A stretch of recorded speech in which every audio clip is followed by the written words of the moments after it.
much do I need to fight?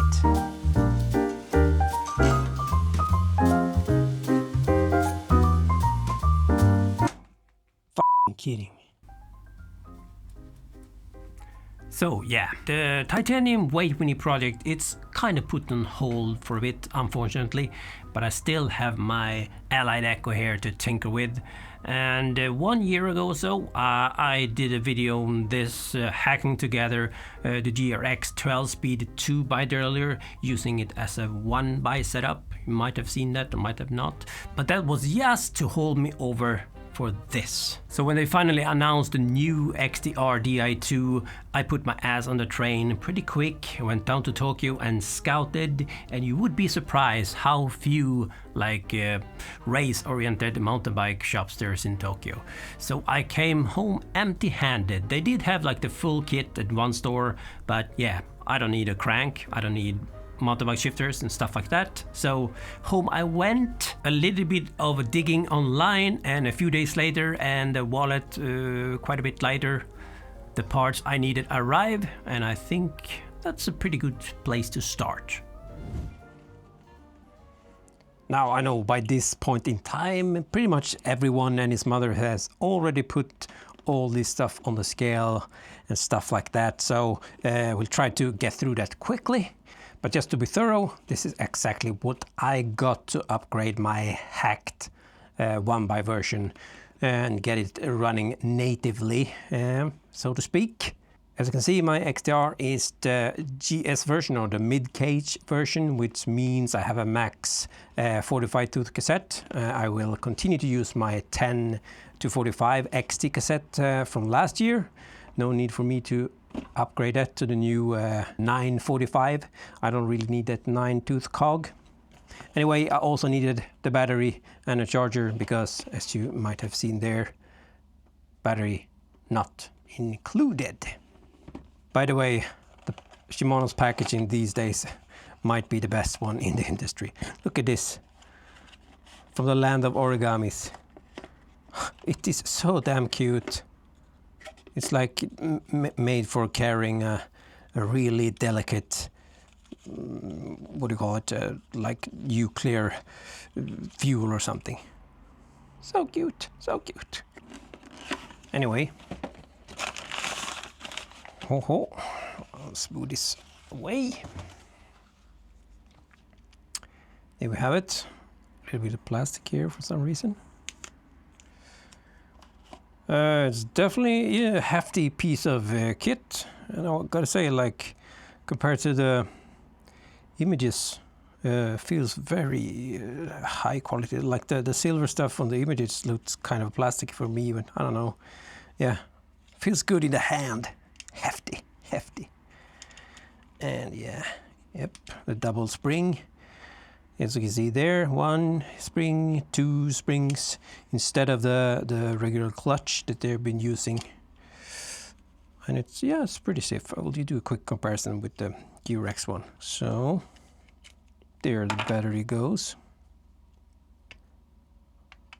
Like so, I guess. And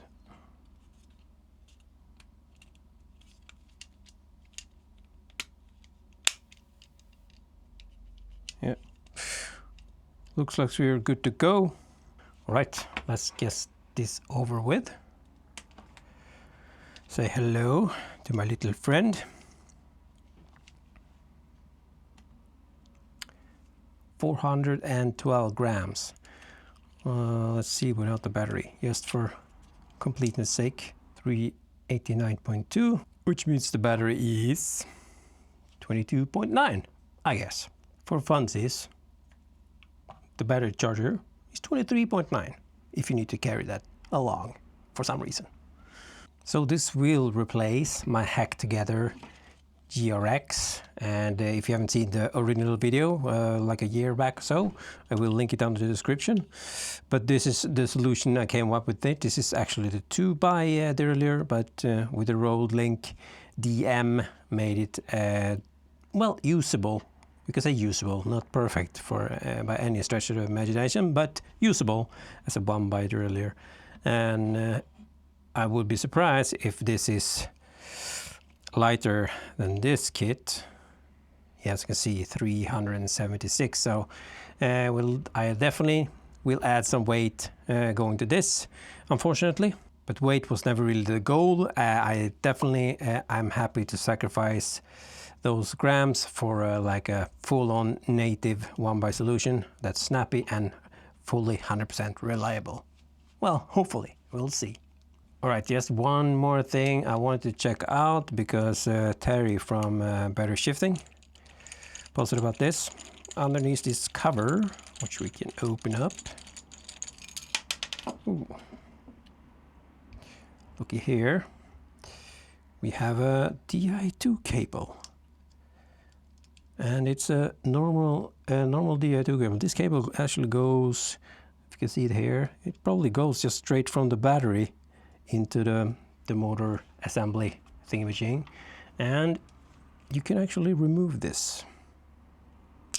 Like so. And you see it's a regular 300, whatever it's called, Di2 cable. And in my wild dreams, I really wanted this to work. Could I just hook up the normal internal frame battery to this and get it to work? That would be pretty damn cool, I thought. Unfortunately, as you can see here, yeah, there's nothing happening there. It actually did connect to the eTube app on my phone, which made me positively optimistic, but it turned out it just ended up giving me an error message about a non-compatible combination. I can throw up a screenshot of that here. So unfortunately, we can't use the normal or the old Di2 battery with this and get some more battery life. Now, if you think about it, it does make sense. I mean, even if this would be able to connect and use as a battery, there's no way to charge this battery if you have a connector here because we have no charge port on this derailleur. So I do understand why it wouldn't, even though in my case, since I have a 2x12 speed setup as well, I could just have hooked it up to that and charged the battery that way. But yeah, I understand why they need to cover their bases, so I can't be too angry. It would be nice though. Anyway, let's get this on the bike. All right, the first thing I wanted to do is try to pair the shifters to the derailleur. And there's a new way you can do that without using the eTube app. And it's supposed to be pretty simple. You just click both the shifter buttons until the blue light comes on, which means this is in pairing mode. However, on these Ultraga levers, I cannot get this to work no matter how much I tried. I unpair this, of course, with the previous derailleur and all that mess, but it seems to be a no-go. If you look in the documents, the illustration is for the new XTR levers, of course, but also the GRX Di2 levers, the 12-speed ones. So it might be that the Ultraga ones and Durace is not compatible, I don't know. However, you can of course use the eTube app like you normally do. So I will resort to that, and I might have to investigate further in the future how to do that manual pairing. So let's do that.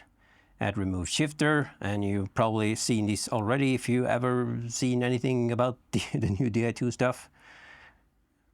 We'll just scan the QR code on the lever if you can find it. There we have the left one.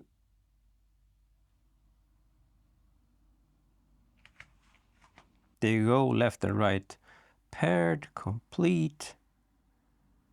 Disconnect that. And we should be able to shift now, hopefully. There we go.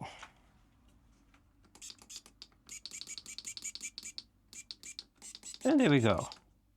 Good times. At least that's covered. Now, before I put the derailleur on, I just want to check the chain length or make sure it's correct. Hopefully I don't have to get a new chain. So depending on how the links meet, you should add either 5 or 6 links, starting from this one as the first. 1, 2, 3, 4, 5, 6, and then add a quick link to that. And of course, the quick links need to match these two, so that's why it's either 5 or 6 links, and I'm lucky I'm on 6 links here, so it's hopefully okay. I have the flip chip here in the forward position, which is how I usually run this bike. I hope it will be enough going with a longer 6 link if I have to flip the chip for some more tire clearance or bigger tires. Hopefully that will go. I know these offset derailleurs with the offset guide pulley, it's a bit more sensitive to chain lengths compared to the road versions, but hopefully this will work. There you go. All right, putting on the derailleur is pretty straightforward. Standard derailleur hanger. No shadow, whatever it's called, that extra link we are used to on the roadside. And since there's a nice coat of anti-seize or thread locker on this bolt already, I don't need to put any extra grease. I would do that though if it will be a reinstall, but yeah, should be fine. Good there. As you probably already know, the chain uses the same XTR 12-speed chain as before. Nothing new there either. Hopefully they will snap in place.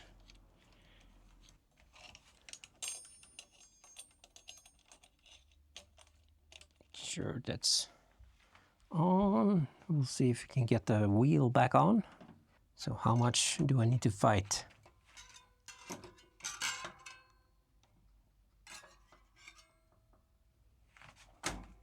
Fucking kidding.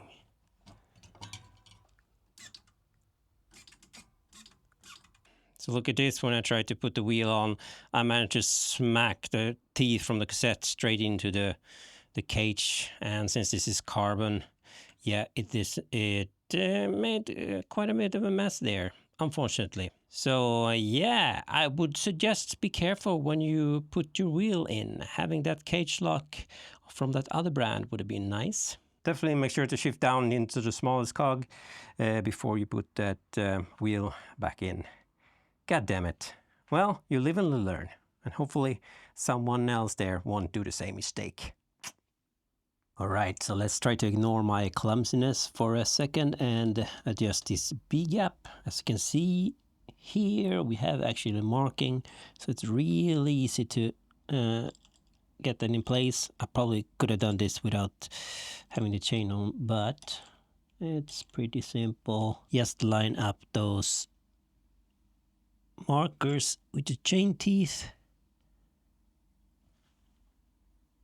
Something like that.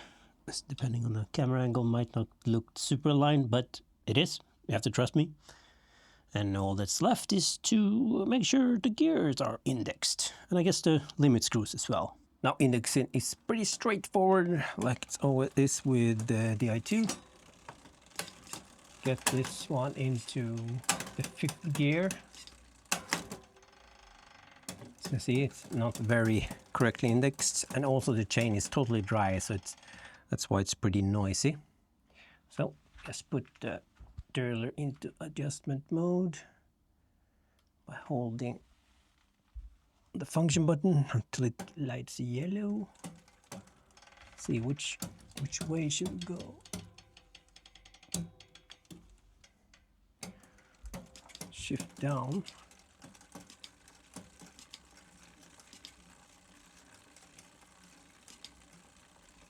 There's about where the sun disappears, so 5 clicks down from here.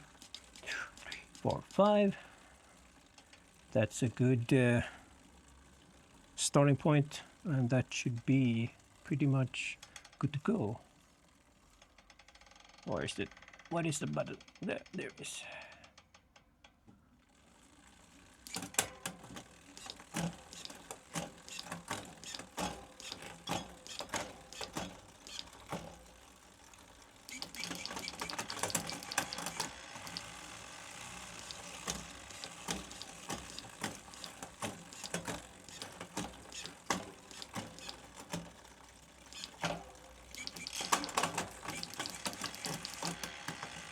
See, should I do the limit screws as well, just to be on the safe side?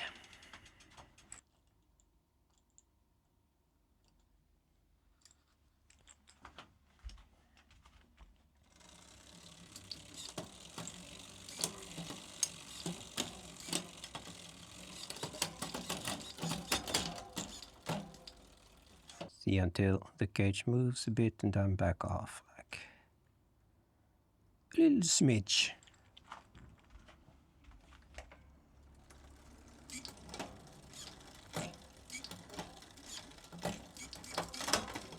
All right, that should be good to go, at least for the first test ride. There's one thing that kind of hit me.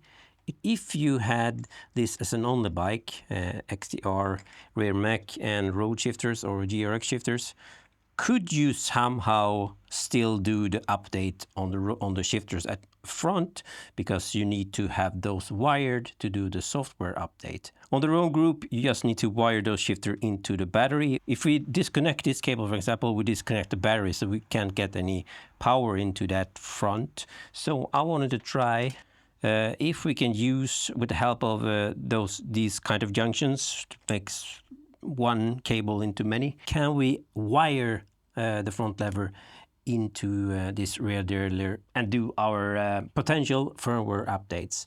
So that's what I want to try real quick. So I'm just going to disconnect the internal battery and connect that to one of the ports like so. We'll connect this like so, and then back into the derailleur like so, and see, we have light. So this means that at least this is still active. Yeah, I can still shift. So the question is then, if I connect another cable, connect this like so.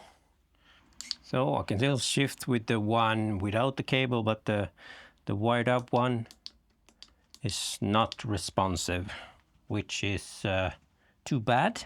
Of course, the point is not to run the shifters wired, but at least I want to see if I can, in this kind of way, get a wired symbols. That way I know I can do the firmware update just by hooking this up, and I don't need to buy that goddamn PC Link thing.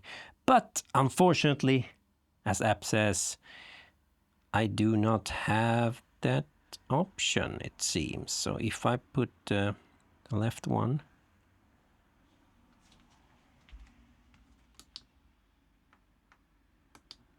nope.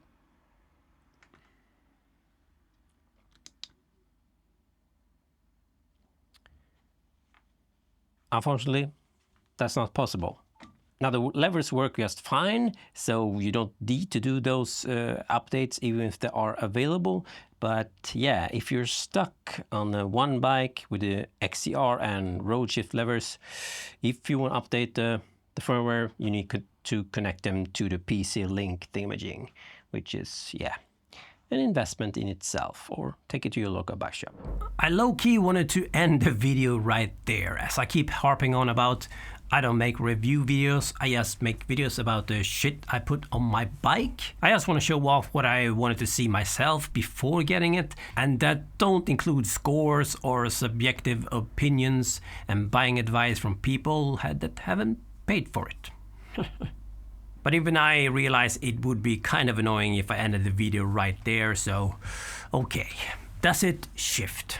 Yes, it shifts very well. If you're familiar with Di2 shifting, there's no surprises there. Very precise and quick shifting, no hesitation. Coming over from the hacked GRX solution I had before, that pushed things quite a bit past what it was supposed to do.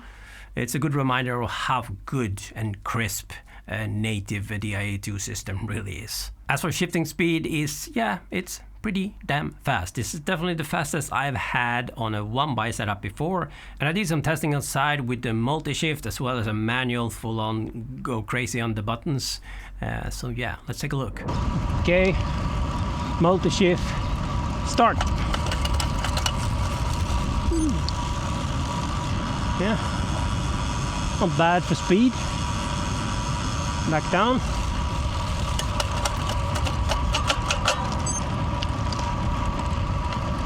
You could hear the beep from the Garmin there where it reached the end. So I think I could do this faster just by clicking, even though this is very fast. Let's give it a go. So manual. Yeah, I think that's faster. Still, I imagine With the mountain bike shifters, doing that with your thumb might be not quite as fast, but the road shifters, they are pretty quick. Let's go down then.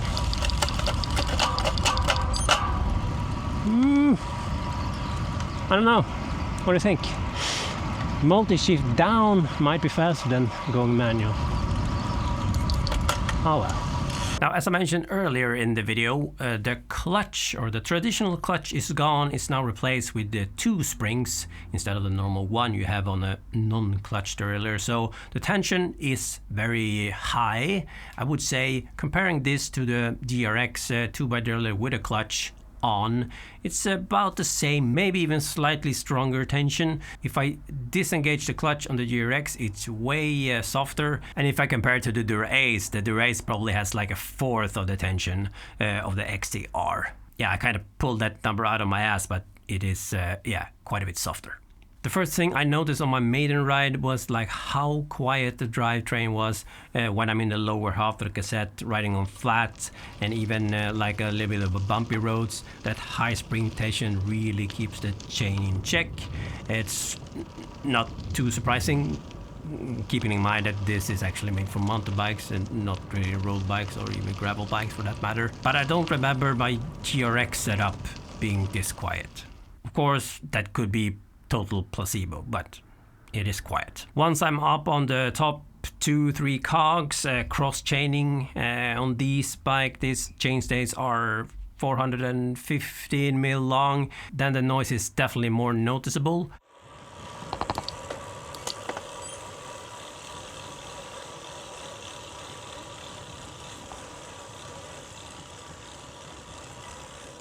I would say it's about what I expect from a 1x setup. The actual shifting, jumping from cog to cog, is a bit more noisier in terms of noise, the clunk noise you get when you shift.